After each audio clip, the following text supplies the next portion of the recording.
Level 1. The Nursing Student. You are 18 and you chose a Bachelor of Nursing over the business degree your careers advisor thought made more sense. Mostly because you'd rather save a life than optimize a spreadsheet, no offense to spreadsheets. You're in a skills lab, learning to cannulate a rubber arm that doesn't bleed, doesn't complain, and definitely doesn't ask if this is going to hurt. You rack up a HEX debt of around $45,000 before you've given a single real injection, which feels like a lot to pay for the privilege of being yelled at by strangers in pain, though nobody phrases it that way in the brochure. Clinical placement puts you on a medical ward under a nurse named Trish, 19 years in, who has the exact energy of someone who has seen every excuse in the book and finds none of them interesting. Your first patient is an 84-year-old with a chest infection. You take his blood pressure 3 times because you don't trust your own hands. Trish checks it without looking at you and says, "You were right the first time." You apply to 11 graduate programs like you're applying to be let into a nightclub with a very strict bouncer. You get 2 interviews, you get 1 offer. Level 2. The Grad Nurse. Your program rotates you through 4 wards in 12 months, which is the hospital's polite way of testing where you're least likely to cause a national incident. Your first shift alone. 6 patients, technically within ratio. But ratio doesn't account for patient 4 spiking a fever, a family arriving with questions you can't answer, and an IV tissuing at the exact moment you're due to medicate patient 1, because apparently nursing runs on Murphy's Law with a lanyard. You prioritize, you call the nurse in charge. You do not fall apart, though you seriously consider it in the medroom for 90 private seconds. Starting salary sits around $75,000, which sounds decent until you work out the hourly rate once you factor in how many of those hours happen at 3 a.m. Arguing with a vending machine that has eaten your last $5. Your hand shakes for 1 second before your first real injection. The patient doesn't notice. You will remember that second for years, mostly out of spite. Level 3. The Ward Nurse. 2 years in, you know your ward. Not the layout, the people. Mrs. Aletti in bed 14 takes her tea black and has strong opinions about your love life she's never met.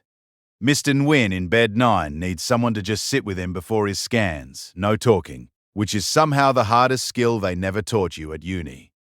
Ratios protect headcount, not acuity, and acuity is what actually decides whether you're home on time or still charting at 9:30, 45 minutes past your shift, because the paperwork apparently doesn't believe in penalty rates. You pick up agency shifts on your days off, almost double the pay, which the HEX debt finds extremely persuasive. You're on roughly $88,000 now, and you've started precepting the new grads, which means you're the Trish in someone else's origin story. Minus the intimidating stare, you're working on it. Level 4. The Specialist Nurse. You move to ICU, 1 patient, sometimes 2, instead of 6, and the acuity inverts. Everything about this patient could change in the next 90 seconds, which is not ideal for anyone who enjoys a relaxed lunch break. You finish your critical care certificate part-time while working full-time. Another 18 months, another loan, because apparently this profession bills you extra for getting better at it. You catch a shift in a ventilator waveform 4 minutes before deterioration, because you've watched that exact pattern enough times your eyes clock it before your brains finish the paperwork. At 2 a.m., a 34-year-old comes in post-MVA. 3 infusions running at once. No time to feel anything about the fact he's younger than you. You feel it later, in the car park, sitting for 4 minutes before you can even find your keys. You're on around $105,000. Your clock exits in restaurants now, purely for professional reasons, obviously. Level 5. The Nurse Unit Manager. 12 years in, you run the ward, not just work it. 2 jobs at once, still rostered onto the floor some shifts, and responsible for the roster itself, the budget, the incident reports, and the 2M call when a night nurse phones in sick and you become a 1-person staffing agency. 32 nurses report to you. You fight for budget in meetings with people who've never worked a night shift and think a fatigued nurse at hour 11 is a scheduling quirk, not a safety issue. You're on roughly $135,000. You still remember every patient's name from your grad year. You could not tell you what happened in last week's meetings under oath. Level 6. The Veteran. 22 years in, a new grad starts on your ward. 18, same as you were, same shaky hands. She checks her blood pressure 3 times because she doesn't trust her own numbers. You check it without looking and say, "You were right the first time," and mean every word. You've run thousands of medication rounds. You've sat with families in the worst 4 minutes of their lives more times than you'd ever count out loud, and it's cost you something every single time, and every single time you've shown up for the next patient anyway.